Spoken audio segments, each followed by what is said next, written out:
Hello everyone. Today we talk about how to fix the app of Yandex. We will go to settings, then we click on apps. After that we search the app Yandex and we click. Then we will on for stop. After that we go to storage. Then we click on clear cache.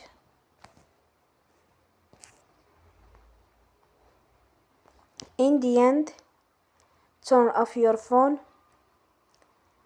and you will recharge your phone again. Don't forget to support us by like and subscribe.